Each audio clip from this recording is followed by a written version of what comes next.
कहानी के स्टार्ट में हम साउथ पोल का एक सीन देखते हैं जहां बहुत सारे पेंगुइन थे। वो लोग आपस में बहुत ज़्यादा खुश थे। एक दिन इनके पास वालरस का ग्रुप आता है जिसे देखने के बाद सारे पेंगुइन डर जाते हैं और कुछ वहां से भागने लगते हैं। तब वालरस का लीडर उनसे कहता है, ये पूरा एरिया हमारा है, अगर तुम्हें यहाँ पे रहना है तुम्हें हमारा गुलाम बन के रहना होगा और साथ में हमें अपनी आधी मछलियों का हिस्सा भी देना होगा। जिसे सुनने के बाद पेंगुइन काफी ज्यादा मजबूर हो जाते हैं क्योंकि वो एक दूसरे से अलग नहीं होना चाहते थे। जिसके बाद वालरस का लीडर उनका एक अंडा उठा के पानी में फेंक देता है और वो अंडा काफी दूर जाने के बाद एक आइलैंड पे पहुंच जाता है। जिसके बाद वो अंडा एक टाइगर को मिल जाता है। जिसके बाद वो अंडे में से एक बेबी पेंगुइन निकलता है और वो टाइगर उसका नाम मोरिस रख देता है और वो अपने बेटे की तरह उसकी केयर करने लगता है और उसे शिकार करना भी सिखाता है और अपने जैसा दिखने के लिए इसे पेंट भी कर देता है। और इसी तरह काफ़ी साल गुजर जाते हैं और टाइगर भी मर जाता है। अब मोरिस काफ़ी ज़्यादा बड़ा हो गया था जिस वजह से मोरिस खुद को जंगल का राजा समझने लगता है और वो एक गोल्ड फिश को गोद लेके अपना बेटा मानने लगता है। मोरिस इस फिश का नाम जूनियर रख देता है। उसके बाद वो जूनियर को अपने साथ ले जाके उसे शिकार करना सिखाता है, लेकिन एक मछली होने की वजह से वो पानी के बाहर कुछ भी नहीं कर सकता था। इसके बाद भी मोरिस इस बात पे यकीन था कभी ना कभी जूनियर शिकार ज़रूर करेगा। शाम को हम इस आइलैंड पे दो पेंगुइन को देखते हैं जिनका नाम पिंग और पोंग था और ये दोनों भाई बहन थे और वो इस आइलैंड पे मोरिस की मदद की उम्मीद लेकर आए थे क्योंकि इन्हें लगता था मोरिस बहुत ज्यादा बहादुर है, इन्हें साउथ पोल के वालरस से छुटकारा दिला सकता है। जिसके बाद रास्ते में इन्हें मिकवल नाम का गोरिल्ला मिलता है और वो इन दोनों को मोरिस के पास ले आता है। यहाँ ये दोनों बहन भाई मोरिस को अपनी पूरी कहानी बताते हैं और इससे मदद मांगने लगते हैं। ये सुनने के बाद मोरिस को काफ़ी ज़्यादा अच्छा लगता है, लेकिन वालरस की टीम से लड़ने के लिए इन्हें भी टीम की ज़रूरत थी।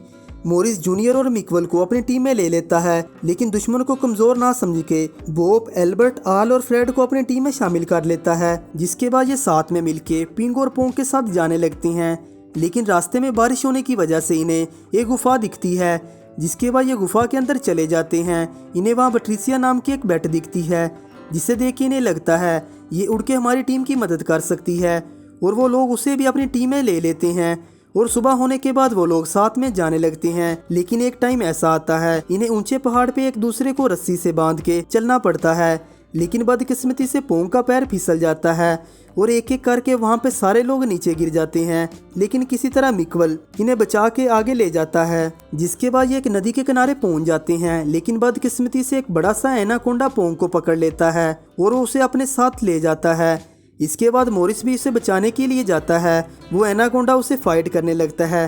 तब एनाकोंडा पोंग को छोड़ के मोरिस को पकड़ लेता है और उसे उठा के दरख्त पे मार देता है, लेकिन दरख्त पे टकराने की वजह से बहुत सारे कोकोनट ऊपर से नीचे एनाकोंडा के ऊपर गिरते हैं और एनाकोंडा वहीं पे बेहोश हो जाता है। जिसके बाद ये साथ में समुंदर पार करने लगते हैं। काफ़ी टाइम चलने के बाद फाइनली साउथ पोल पहुंच जाते हैं, लेकिन वो जगह आइसलैंड होने की वजह से इन्हें ठंडी लगने लगती है।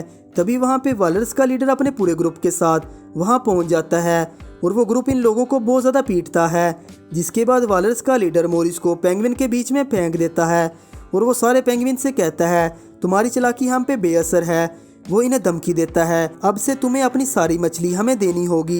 ये कह के वालरस का ग्रुप पेंगुइन के सारे अंडे लेके चले जाते हैं, जिस वजह से सबका यकीन मोरिस से उठ जाता है। लेकिन मोरिस अभी भी हार नहीं मानता और पिंग और पोंग को हौसला देता है और वो लोग इसकी बात नहीं मानते।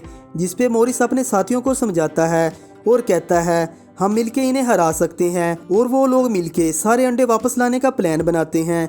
जिस वजह से वो लोग नकली अंडे बनाना शुरू कर देते हैं। तब पैट्रिसिया इन अंडों की लोकेशन का पता लगाती है और इसके बाद ये लोग वहाँ पहुँच जाते हैं। वहाँ पहुँच के जूनियर पहरेदार का ध्यान भटकाता है और बाकी लोग वहाँ पे पहुँच के असली अंडों को नकली अंडों से बदल देते हैं। इसके बाद अपने अंडों को वापस देख के सारे पेंगुइन खुश हो जाते हैं, लेकिन इन्हें इस बात का डर सताने लगता है अगर वालरस को नकली अंडों के बारे में पता चलेगा तो क्या होगा।